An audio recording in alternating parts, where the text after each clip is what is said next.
तो साल था 2022। एमसीयू ने कॉमिक की पन्नों से एक ऐसे विलेन को बुलाया था जो नॉर्मल सुपर हीरो को नहीं, जिसका मिशन था सिर्फ गॉड को मारना, the one and only God the God butcher.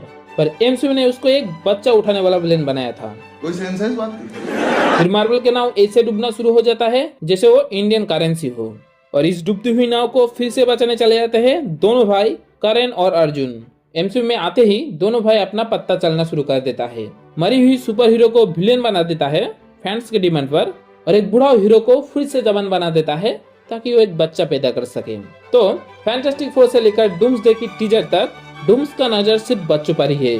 तो क्या डॉक्टर डूम एक बच्चा उठाने वाला विलेन बनेगा? आज इसी बात के ऊपर चर्चा करते हैं।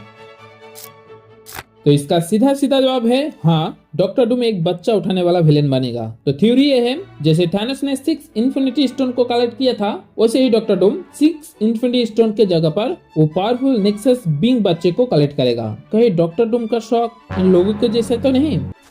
तो डॉक्टर डूम सबसे पहले जाएगा रिचर्ड के बच्चे फ्रैंकलिन रिचर्ड को उठाने, क्योंकि उसके पास पावर है मरी हुई सोल को फिर से जिंदा करने की, और फ्रैंकलिन की ये पावर डॉक्टर डूम के लिए सोल स्टोन की तरह काम करेगा।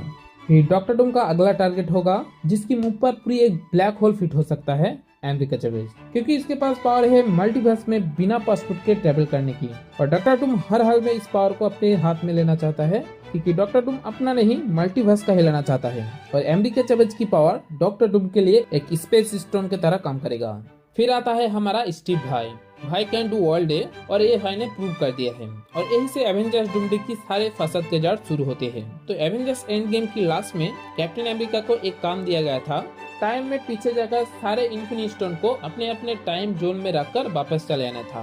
पर नहीं, भाई को जब पेगी कार्टर दिखता है तब स्टीव भाई का सोया हुआ अरमान जाग जाता है और लगे हाथ एक बच्चा भी पैदा कर लेता है।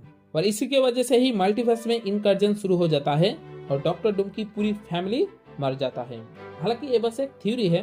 तब डॉक्टर डूम मल्टीवर्स में खोज करना शुरू कर देता है, मल्टीवर्स में इनकर्जन कहां से शुरू हुई है। तब डॉक्टर डूम को पता चलता है स्टीव नाम का एक भड़वा टाइम में पीछे जाकर अपनी गर्लफ्रेंड के साथ मौज मस्ती करने के चक्कर में पूरी मल्टीवर्स की जीपे मार रखी है। फिर देखते हैं सेकेंड डूम्सडे की टीजर में थॉर रो रहा है और प्रे कर रहा है अपने फादर के सामने ताकि उसको और शक्ति मिले, वो भी छोटे छोटे बालों के साथ। मतलब तुम समझ रहे हो मामला कितना सीरियस है, क्योंकि इस मार्क्स वाले चाचा का नजर थॉर के बेटी के ऊपर पड़ चुका है।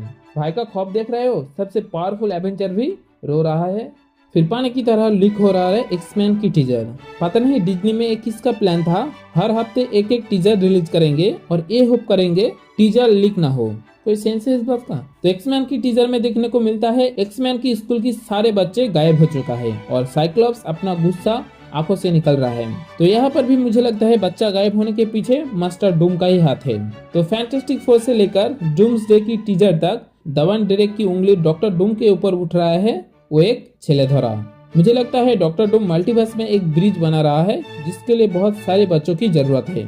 और ये बात जिसको पता नहीं और ये बात जिसको पता है।